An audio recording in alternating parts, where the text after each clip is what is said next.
Hello dear students, कैसे हैं आप सब। आशा है आप सभी बहुत अच्छे होंगे। तो आइए बच्चों, शुरू करते हैं हमारा अगला पाठ, जो कि है पाठ 9, जिसका नाम है वन एवं वन्यजीव, यानी कि फॉरेस्ट एंड वाइल्ड लाइफ। ठीक है बच्चों, तो वन हमारे प्राकृतिक संसाधन है। पाठ में विभिन्न प्रकार के वनों के बारे में बताया गया है। आइए पाठ पढ़कर जाने। ठीक है बच्चों, सबसे पहले हम पढ़ेंगे वन के बारे में। मिट्टी की तरह ही वन भी महत्वपूर्ण प्राकृतिक संसाधन है। ठीक है बच्चों, जैसे जो मिट्टी है वो हमारे लिए महत्वपूर्ण है, वैसे ही वन भी हमारे लिए महत्वपूर्ण प्राकृतिक संसाधन है। ये हमारे लिए बहुत उपयोगी है।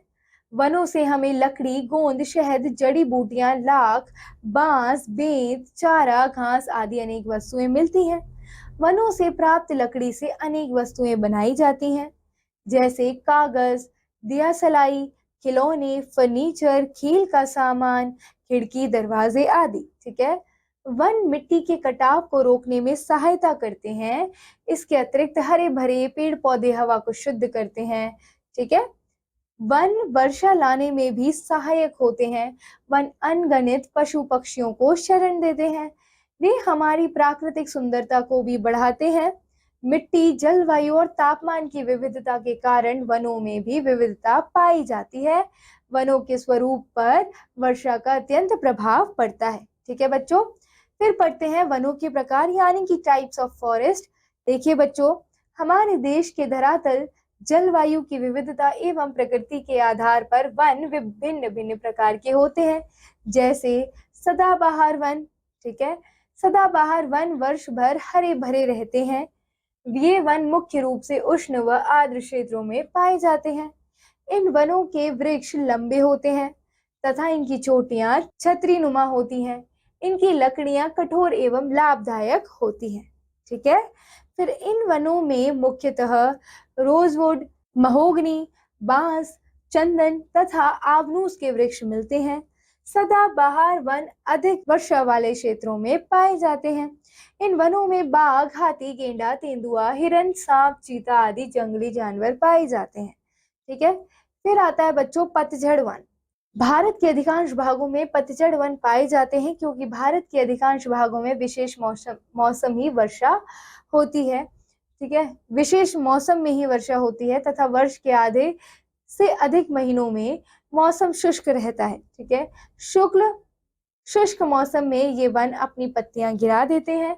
इन वनों के क्षेत्र उत्तर प्रदेश, बिहार, पश्चिम बंगाल तथा मध्य प्रदेश आदि राज्य में है।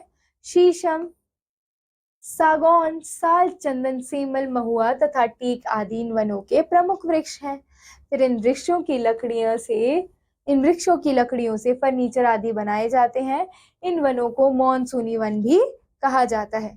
ठीक है बच्चों, फिर पढ़ते हैं पर्वतीय वन के बारे में। हिमालय पर्वत के उच्च भागों में ये वन पाए जाते हैं। इन वृक्षों की बनावट केक जैसी होती है। इनकी लकड़ी बहुत अधिक मुलायम व पत्तियां नुकीली होती हैं। इनको शंकुश वन भी कहा जाता है। क्या कहा जाता है? शंकुश वन भी कहा जाता है। इन वनों में चीड़, देवदार, स्प्रूस, फर आदि के वृक्ष अधिक मिलते हैं। ठीक है, फिर पढ़ते हैं बच्चों मरुस्थलीय वन के बारे में। भारत के कुछ क्षेत्रों में जहां वर्षा बहुत कम होती है, वहां इस प्रकार के वन पाए जाते हैं। ये क्षेत्र हैं राजस्थान, गुजरात आदि। इन क्षेत्रों में बबूल, कीकर, नागफनी, कंटीली झाड़ियां आदि पाई जाती हैं। ये पौधे जल के बिना लंबे समय तक जीवित रह सकते हैं। इन वनों में पाए जाने वाले वृक्षों की जड़ लंबी, तना मोटा तथा पत्तियां कांटेदार व छोटी होती हैं। यह भी जानिए बच्चों, कुछ वन इतने घने होते हैं कि प्रकाश की किरणें भी इन्हें पार नहीं कर पाती। ठीक है, देखिए अब पढ़ते हैं ज्वारीय वन के बारे में बच्चों। समुद्र तटीय क्षेत्रों के दलदल वाले भू क्षेत्रों में ज्वारीय वन पाए जाते हैं। ज्वारीय वन मुख्यतः गंगा, महानदी, गोदावरी के डेल्टाओं में मिलते हैं। सुंदरवन डेल्टा सुंदरी वनों से भरा हुआ है। ठीक है बच्चों, इनमें सुंदरी वृक्ष बहुतायत में पाए जाते हैं। इस क्षेत्र को सुंदरवन डेल्टा भी कहा जाता है।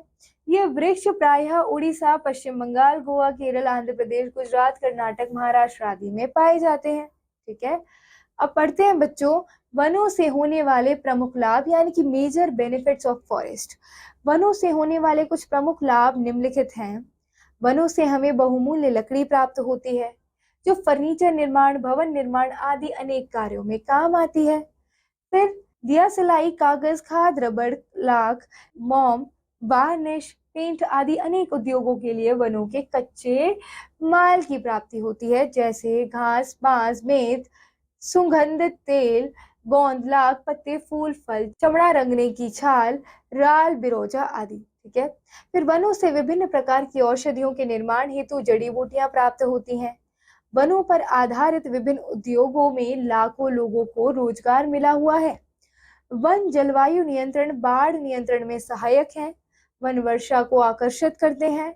वन भूमि कटाव को रोकते हैं और पर्यावरण को संतुलित रखते हैं। वायु प्रदूषण को रोकते हैं तथा इनसे वायु शुद्ध रहती है। वन वन्य प्राणियों को सुरक्षित निवास स्थल प्रदान करते हैं। फिर आइए बच्चों पढ़ते हैं वनों का संरक्षण यानी कि कंजर्वेशन ऑफ फॉरेस्ट के बारे में। हमारे देश की जनसंख्या में तेजी से वृद्धि हो रही है। मानव अपनी आवश्यकताओं के लिए वनों की कटाई कर रहे हैं, जिसका पर्यावरण पर प्रतिकूल प्रभाव पड़ रहा है। पर्यावरण संतुलन के लिए वनों का संरक्षण अति आवश्यक है। भारत सरकार ने वन क्षेत्र को बढ़ाने और उनकी रक्षा करने के लिए अनेक सामाजिक कार्यक्रम चलाए हुए हैं। उनमें से एक कार्यक्रम है वन महोत्सव। क्या है बच्चों? वन महोत्सव। वन महोत्सव के दिन प्रतिवर्ष बहुत से वर्ष लगाए जाते हैं। यह महोत्सव वर्षा ऋतु के आरंभ में मनाया जाता है। सामाजिक वानिकी कार्यक्रम में प्रत्येक नागरिक को वृक्ष लगाने के लिए प्रोत्साहित किया जाता है। एक बालक एक वृक्ष कार्यक्रम के अंतर्गत प्रत्येक बालक एक वृक्ष लगाता है और उसकी देखभाल करता है। अब कुछ लोग इस बहुमूल्य वन संपदा को बचाने के लिए आंदोलन भी कर रहे हैं। सन 1973 में सुंदरलाल बहुगुणा, चंडी प्रसाद भट्ट और गौरा देवी के नेतृत्व में उत्तराखंड राज्य के चमोली में चिपको आंदोलन आरंभ किया गया था। इस आंदोलन में ग्रामीणों ने वन के वृक्षों से चिपक कर उनकी कटाई को रोकने का प्रयास किया था। ठीक है बच्चों, अब पढ़ते हैं वाइल्ड लाइफ सेंचुरी के बारे में, यानी कि वन्य प्राणी अभयारण्य। ठीक है, देखो बच्चों, वनों में तरह तरह के दुर्लभ प्राणी पाए जाते हैं, जिनमें बाघ, चीता, भालू, तेंदुआ, हिरण, सुअर, गाय, जंगली भैंसे, सांप, मगर, घड़ियाल आदि बड़ी संख्या में रहते हैं। जंगल नष्ट होने से ये प्राणी इधर उधर भटकने लगे। इनमें से अनेक लालची शिकारियों का शिकार भी हो गए। इन दुर्लभ और आश्चर्यजनक प्राणियों की रक्षा करना आवश्यक है, इसलिए सरकार ने वन्य प्राणी अभयारण्यों की स्थापना की है। इन स्थानों में वन्य प्राणी प्राकृतिक वातावरण में रहते हैं। इन जानवरों को मारने या शिकार करने की किसी को भी अनुमति नहीं है। हमारे देश में लगभग 90 राष्ट्रीय उद्यान तथा 503 वन्य प्राणी अभयारण्य लगभग 1.75 लाख वर्ग किलोमीटर में फैले हुए हैं। ठीक है, इनमें कुछ इस प्रकार हैं।